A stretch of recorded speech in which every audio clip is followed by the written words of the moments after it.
Kia ora and welcome to Beyond the Cup, NZME's America's Cup News Show.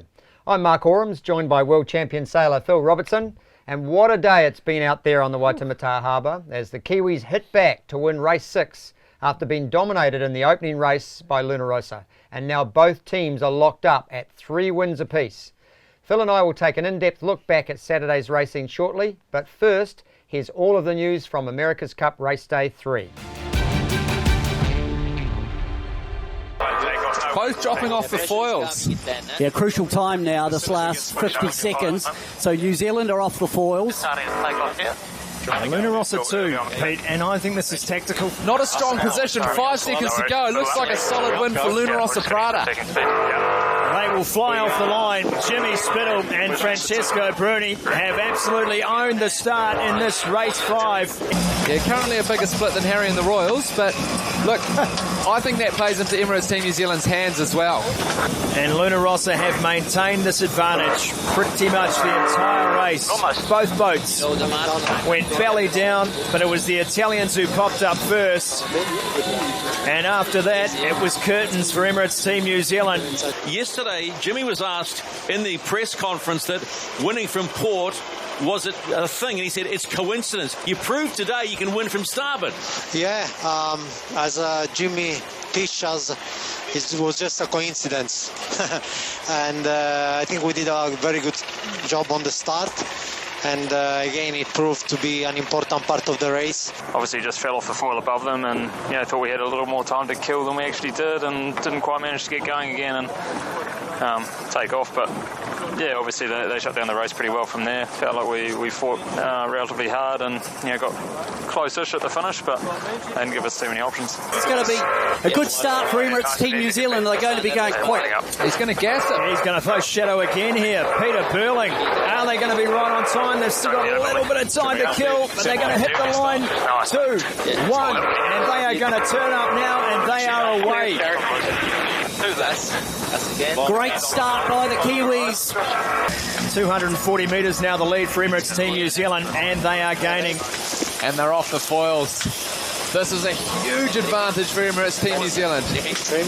Yeah, it will be rather deflating for the crew on board after such a perfect race in race number 5. It is an emotional roller coaster, this event, that's for sure, and that's just for the guys on board. This has been a contest like no other. We will head into day 4 of this 36th America's Cup with Emirates Team New Zealand and Luna Rossa in a deadlock. It is 3-3 after 3 days. Yeah, it's obviously very different conditions today to that first race on Wednesday, but we feel like we've improved quite a bit in that lighter air. We definitely feel like each race we go into, we come out with a whole heap of learnings, but I'm sure both teams would feel the same.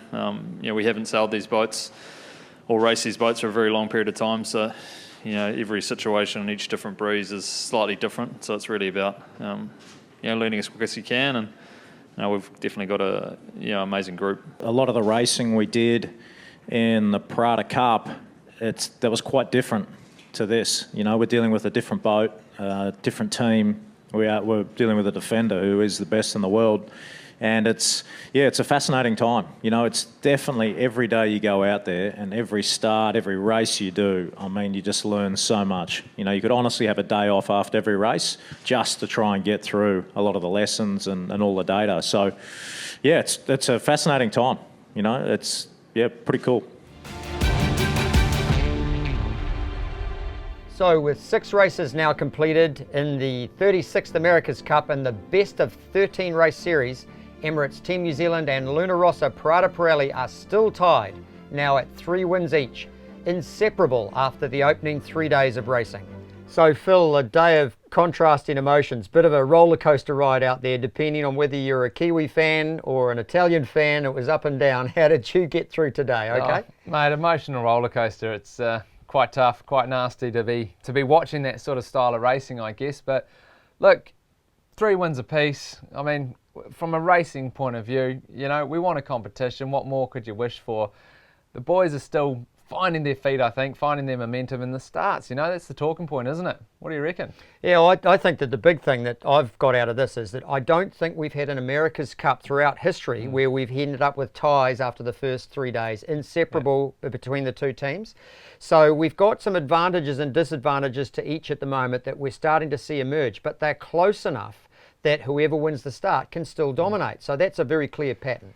Yeah, it's very true. The starting for me, though, is, you know, it's changed. It's different. The teams are learning as well, and the biggest thing I could tell from today is there's like this massive vacuum in the lighter airs where both boats have sailed past to turn to jibe effectively back to where both boats have come. There's this huge vacuum of air there, and that's hard to sail through. You can't build your speed out of the manoeuvres from that, and man, we saw it in both races. The boat that went through that first is just dying, and they're losing the start. So I think the tactics are going to change next time there's light airs. Yeah, and these light winds. It's interesting because the traditional school of thought is that with these foiling yachts, because they're so efficient, that you really don't have the same wind shadow effect that you do in traditional displacement yachts. But you did right. What we saw today is that when the yachts are going slow in the pre-start, and especially when they're doing big turns, they cast a big wash of disturbed and turbulent air and off their foils as well.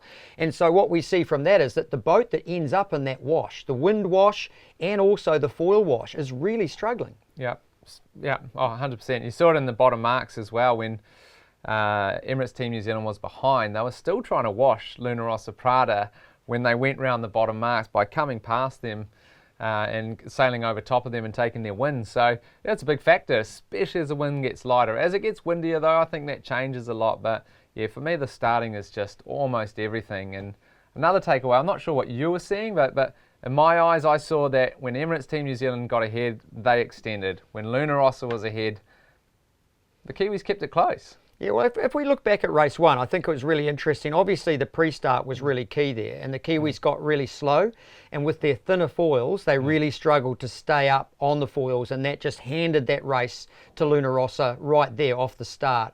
But I was impressed with the way that the Kiwis were able to keep it close. Yeah, it seems a long way back, 200, 300 metres, but in these boats, remembering how quickly they're travelling around a metre a second, that can get chewed back pretty quickly. Yeah, it's 10 seconds, isn't it, roughly? So, yeah, it's not a lot. It's it's a short distance for me. 300 metres is close enough to be able to mount an attack. 200 metres and you're well inside the game. So, yeah, that's interesting, I think. I think there's still a speed difference. I think Emirates Team New Zealand looks like the faster boat, but they've got to get off that line. Yeah, Luna Rossa sailed a different race to me in that first race than we've seen before, and that they chose their moments to sort of slam on top of Emirates Team New Zealand as opposed to just pinging them every chance they got.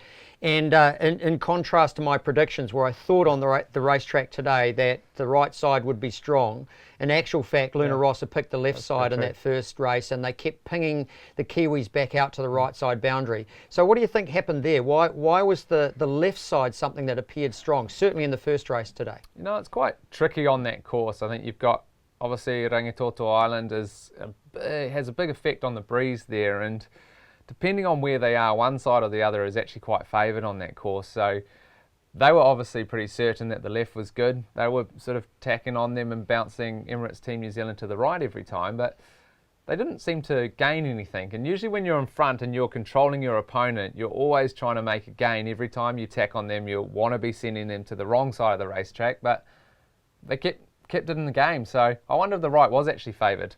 Yeah, I think it was sort of a little bit shifting in and out, but the thing that was noticeably different in race one today was that Luna Rossa actually for the first time was able to extend on a couple of downwind legs. It seemed to me that they just were able to pick the times that they wanted to just get into the puff, and you heard them talking about that quite a lot. So they were happy to separate when they were confident in what they were seeing. Yeah, they've got a much looser style of sailing, I think. From what we saw in the last few days, they've been pretty defensive. Every now and then they loosened up, went for their shifts and their puffs. Downwind, I think they were just sailing in puffs. It was as simple as that for me. I think they saw the breeze, they went for it, and they extended a few hundred metres in a couple of those downwind legs. Yeah, and in that wind speed, there's a massive difference in terms of the ability to turn your bow down the racetrack between, say, a 10-knot puff and an 8.5-knot lull, right? Oh, mega. 1 or 2 knots in that sort of... In that breeze range, yeah, 1 more knot of wind speed results in almost 3 or 4 knots of boat speed. So those guys are looking for breeze. if they can find a little more than your opponent on the course like that, they'll make some big gains. So we come to the end of that race, and I think most Kiwi fans are going, oh no, the first time here, starboard entry, remember, Luna Rossa, Prada Pirelli dominates the race today from starboard entry for the first time, breaks the pattern, and so now the pressure goes back on the Kiwis. I certainly felt that race, the second race today, was absolutely key for Burling to get it right, and the wind speed was still down. As we went into that pre-start, it was only around 9 knots, so still vulnerable in those thinner Kiwi foils. Yeah, it was very true, and look, what a way to bounce back. Those guys know how to handle pressure, and they put it on display again. They're the masters of it, and yeah, it's hard for us to watch, but they just seem so relaxed and they don't really care. Yeah, one of the other things that's interesting is, of course, the Kiwis chose a different way to approach that start in race 2 today. They got really high in the start box, and I hadn't really thought about this, is that when Blair Tuke was interviewed afterwards, what he pointed out is that, of course, both him and Pete are completely unsighted. They cannot even see where the start line is. They cannot see where Luna Rossa are. So they really rely on the guys on the other side of the boat to really talk them through what's happening. Must be quite unsettling, because as a sailor, to not be able to see what's going on, especially when you're ripping at 35 knots. Yeah, that's very, very tough. They have software as well, sort of showing them where they are on the course in relation to the start as well, and how much time they have to kill to get back to the line. And you could hear it in the comms when Luna Rossa Prada jibed there. I was personally expecting Emirates Team New Zealand to go inside, but clear comms on board said they're early, and they decided to turn up, kill time that way and come back, and what resulted was Luna Rossa Prada sort of wrecked the start themselves, and the Kiwis were managed to stay on the foils, stay fast, and dominate off the line. So was it a case of Luna Rossa, because they were early, just getting too slow? I saw their boat speed sort of drop down to about 18, 17 knots with about 30 seconds to go. But in the previous start, they were able to handle that kind of low speed foiling no problem. But they seemed to have issues in that second start. And as Jimmy Spithill said afterwards, they just couldn't get the boat up to speed again. So what was the problem there? What changed? Yeah, well, I wonder if it was actually them slowing the boat down because they were early for the line, if they were just purposely trying to stay slow. We've seen them do it many times, sort of teeter around that 19 knot range and be able to keep the boat foiling but going slow. And they did, they just dropped down. And again, it just goes back to what I think is happening there, is this huge vacuum of air where all the boats are sailed past. It's sort of, I guess, swirling all the air up. You know what it's like if you start in a fleet of 50 boats, there's a massive vacuum of air behind those boats and those sails, and it's the same. These boats are going so fast and so little breeze that they're creating some weird wind, and boats can't build speed in it in the pre-start. Yeah, I think you're right. If you were able to visually see what was happening to the wind there, you'd see all of that turbulence and all of the spiralling and the lifting off of the surface of the wind. And of course, the boats depend entirely on it. And when you start to get vulnerable, like Luna Rossa did, of falling off the foils, you have to turn the bow away from the start line so that then you're going slow, and you're also going in the direction you don't want to go. Yeah. So from an Emirates Team New Zealand point of view, that was it right then and there. They ripped off the start line, beautiful time on distance, and were able to just stretch. That was impressive. Oh, they would have been pretty happy to see that sight, I'm sure. And they definitely capitalised, and game over almost after a start like that. So again, the importance is on that pre-start. You've got to get that right and get off that line in shape. Otherwise, it's tough. It's going to be hard to win races. Yeah, and the key thing that we've seen again, once Te Hutai gets her nose in front, she's really able to stretch. When they're able to sail their mode that they really want to sail, so they've got clear open water in front of them, they can position where they want to, tack how they want to, they're gone. They're fast. It's a fast boat, and I think the guys will go back tonight. They'll look at both those races, both teams, and I think the Kiwis will go, hey boys, we're looking good. I think we're looking fast. If we can just put the little things together and come off that line in a place where we can use our boat speed, they'll be happy. Yeah, I've had a friend of mine say to me, and especially when we start to get worried about the versatility of Luna Rossa, because she is a very versatile boat, both high and slow mode. They can put the bow down and go fast. They've got a lot of ability to speed up and slow down in the pre-start. But the question he asked me is, would you think that anybody in Team New Zealand would swap their boat for Luna Rossa's right now? No, I not agree. a single second. I agree. I think what about if you put the shoe on the other foot? Do you think Luna Rossa would want Team New Zealand's boat right now? I think if they had the situation where they could guarantee they got off the start in front, yes. But other way around, no. They Yeah. don't seem to be able to keep it close. Once the Kiwis get in front, they're gone. It's a horizon job. I mean, they won by over 1,000 metres, nearly a minute and a half in that second race today. So that's a good bounce back, right? That's a huge bounce back. Looking Impressive. forward to tomorrow. What do you reckon? Different conditions? Yeah, well, what we're looking at tomorrow is sort of it's not really windy, but sort of in that 11 to 14 knot range and from the east. And so a stable wind direction, the boats will be fully powered up, not the sort of risks of a sit down that we saw today. So a different kind of day, really looking forward to seeing if the Kiwi boat actually can nail home a speed advantage in those conditions. Yeah, there's been a lot of chat obviously about the speed of the Kiwi boat and breeze, and it makes a lot of sense. On paper, smaller foils, they're going to have higher top end speeds, and once the breeze is in, that's where they're sort of catered for, I guess. Yeah, it's getting to a point now where it sort of feels like the first team to have a 2-win day is really in the box seat for winning this America's Cup. It's like breaking serve, isn't it? First team to break serve. Tomorrow could be the day. Come on. Well, after race day 3, it's the same story as after each of the first 2 days. Emirates Team New Zealand and Luna Rossa Prada Pirelli are still neck and neck, now with 3 wins each. Racing continues on Sunday with 2 races, and that format continues each day until one team reaches 7 victories and wins the 36th America's Cup. You can listen to live radio commentary on the official radio broadcasters, News Talk ZB, Gold AM, and also streamed on the iHeart Radio app with the legendary voice of sailing, PJ Montgomery. Phil, before we go, any changes you expect to see tomorrow in the boats and the way that they set up for the slightly stronger wind strengths and from what they've learned from these first 3 days? Yeah, look, the only thing they can really change is their sails. So you're probably going to see slightly smaller jibs, maybe a different main. It's going to be really hard for the naked eye to pick up on that, but yeah, the teams have that's their powerhouse though, so they're going to be able to change that. Everything else is locked in, and that's done and dusted for now. So different sails and different day on the water. Well, thanks very much, Phil, for your insights today. I think we're also going to look for that wide right start from Team New Zealand. It's worked well for them in a couple of times, so I'm expecting to see them play that kind of move in their starboard entry in the first race on Sunday.